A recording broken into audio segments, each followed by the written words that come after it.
हम देख रहे हैं कि पाकिस्तान कई मोर्चों पर लड़ रहा है, कई जगहों पर आज़ादी की जो मांग है वो उठ रही है। दूसरी तरफ असीम मुनीर चाहते हैं कि उनका कार्यकाल बढ़े और जो दबदबा वो हमेशा से चाहते हैं कायम रखना, जो कि पाकिस्तान की फितरत भी रहा है सर। भले ही अपने आप को वो कहते रहे कि वो लोकतंत्र है, यहाँ पर लोकतंत्र का सब कुछ दिखता है, लेकिन ऐसा है नहीं एंड ये रियलिटी है। और जो खास करके अब असीम मुनीर का कदम उठा है वो इस बात की तस्दीक करता हुआ। टीपी त्यागी सर। जी, जय हिंद मनोरमा जी। Thank you very much for calling me on your प्रतिष्ठित channel please sir. And with distinguished panelist Jamwal sir. देखिए, बात यह है कि अगले महीने मुनीर साहब ये रिटायर होने वाले हैं और इससे पहले जो पाकिस्तान मुस्लिम लीग नवाज शरीफ की पार्टी की सरकार ने इनको 2027 तक एक्सटेंशन दे रखा है। अब ये कह रहे हैं कि चूंकि मैं अगले महीने रिटायर होने वाला हूं, लिहाजा मुझे 5 साल तक यानी कि 2030 तक दे दिया जाए एक्सटेंशन।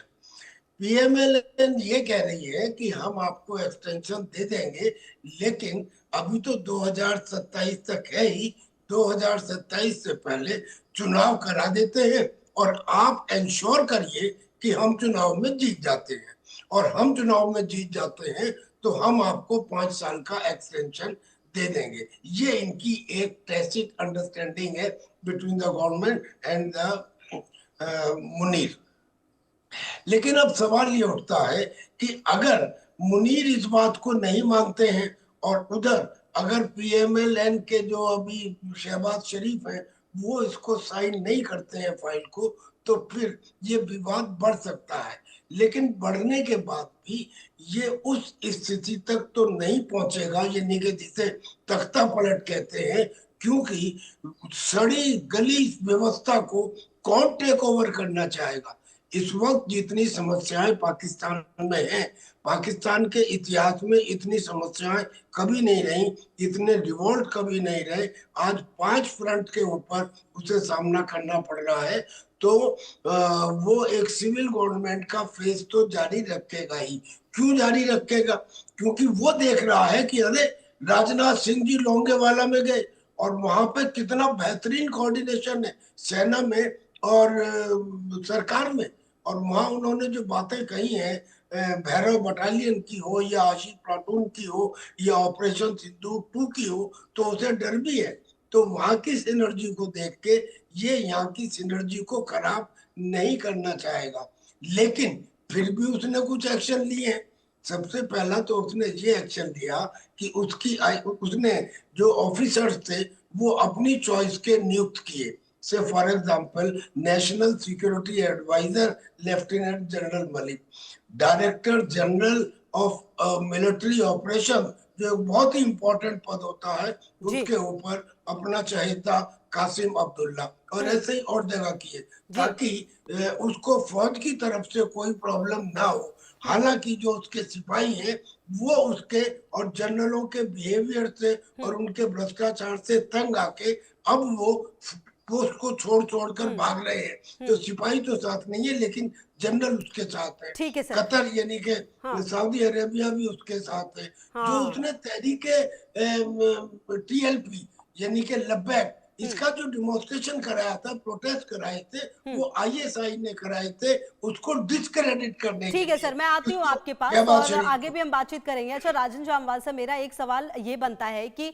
आप देखिए कि असीम मुनीर अपने आप को ताकतवर बताते हैं, चाहते हैं कि उनका कार्यकाल बढ़े, लेकिन पिछले कुछ समय से अगर पाकिस्तान में हम देखें, चाहे वो बलूचिस्तान हो या फिर खैबर पख्तूनख्वा हो, सिंध का इलाका हो, पीओके हो, यहाँ पर जिस तरह की आजादी की मांग उठ रही है, और अगर तहरीके लब्बैक की हम बात करें, जिस तरह से वो मार रहे हैं पाकिस्तानी सैनिकों को, अभी फिलहाल बलूचों ने भी मारा है, बीएलए ने भी मारा है, तो कुल मिलाकर सेना तो कमजोर हुई है। ऐसे में असीम मुनीर आखिरकार किस तरह की परिस्थितियों में चाहते हैं कि उनका यह कार्यकाल बढ़े, और भारत इसे कैसे देख रहा है सर? आसिम, भारत के लिए अगर मैं बोलूं तो आसिम मुनीर बेटर है कि इससे पहले कि कोई इंटेलिजेंट आदमी आ जाए और मतलब अपनी फौज को थोड़ा संगठित करे। एक बेवकूफ़ी ठीक है वहां पे कि जो मतलब बेवकूफियां करता रहे और हम उसका फायदा उठाते रहे। जो अपने आप को समझदार समझता है, पर वो कितनी अक्ल है वो हम देख चुके हैं। तो हमारे लिए कोई फर्क नहीं पड़ता है कि आसिम मुनीर आए या ये आए या वो आए।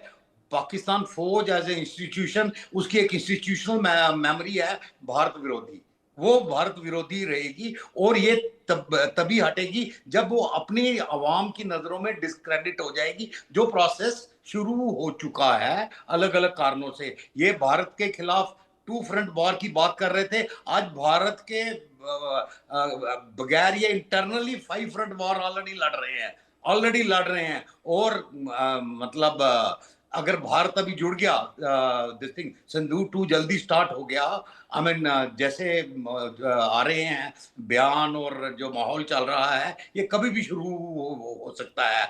अगर सिंदूर 2 शुरू हो गया तो पूरा सिचुएशन चेंज हो जाएगा।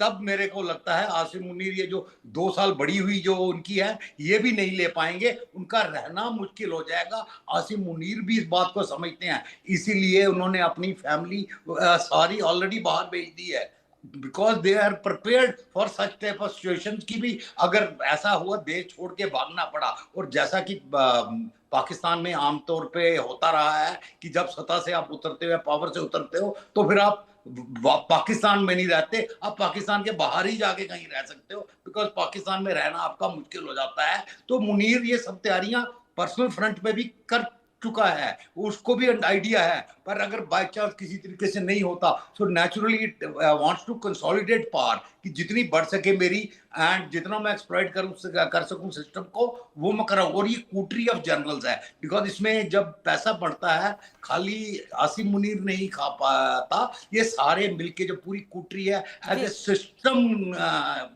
चल रहा है, तो ये सारे मिलके फैसले ले रहे हैं। सो दैट इज वेयर ये जो हाइब्रिड डेमोक्रेसी बोलते हैं ना पाकिस्तान को, इसको अंदर से आपको समझना पड़ेगा। यही बात मैं कह भी रही थी सर कि ये सिर्फ कहने को कहते हैं डेमोक्रेसी, लोकतंत्र, लेकिन कुछ दिखता है नहीं। टीपी त्यागी सर, कहीं ना कहीं जो स्थितियां बन रही है पाकिस्तान में, अब देखना तो ये होगा कि क्या सरकार वर्सेस सेना यहां पर नजर आने वाली है एक बार फिर से।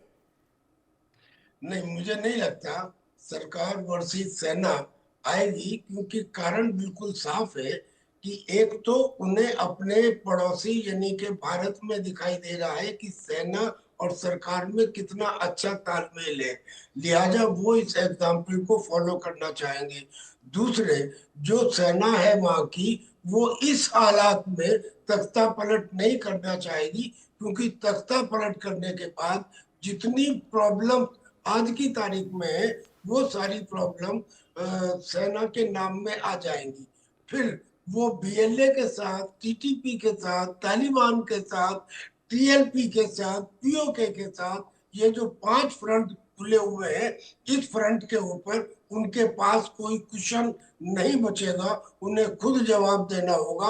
और जिस जवाब के लिए वो जिम्मेदार है, और उस जवाब से बचने के लिए मुझे नहीं लगता कि तख्ता पलट करेंगे। लेकिन हाँ, ये जो प्रेशर टैक्टिक्स है ये जारी रहेगी, ये समझ में आ जाता है। दरअसल में भूत के पैर पालने में दिख जाते हैं। जो फेल्ड जनरल, यानी कि जो ऑपरेशन सिंदूर 2 में बुरी तरह फेल हो चुका, वो अपने आप को फील्ड मार्शल बना रहा है, ये बेवकूफी भरा काम है। सही कहा जवाल साहब ने कि अगर इस किस्म का बेवकूफ रहे तो अच्छा है, क्योंकि कहीं कोई दूसरा इंटेलिजेंट आदमी आया तो हमें ज्यादा मशक्कत करनी पड़ेगी। लिहाजा तख्ता पलट के चांसेस तो नहीं है, लेकिन इतना जरूर है कि फील्ड मार्शल मुनीर ने दूसरे इंटरनेशनल लेवल के ऊपर अपनी एक पहचान बना ली है, जो प्राइम मिनिस्टर से ज्यादा है, चाहे वो एससीओ की मीटिंग हो, या वो अमेरिका में उसका जाना हो, या मुस्लिम वर्ल्ड के अंदर हो। लेकिन इसका काट भी प्रारंभ हो गया है।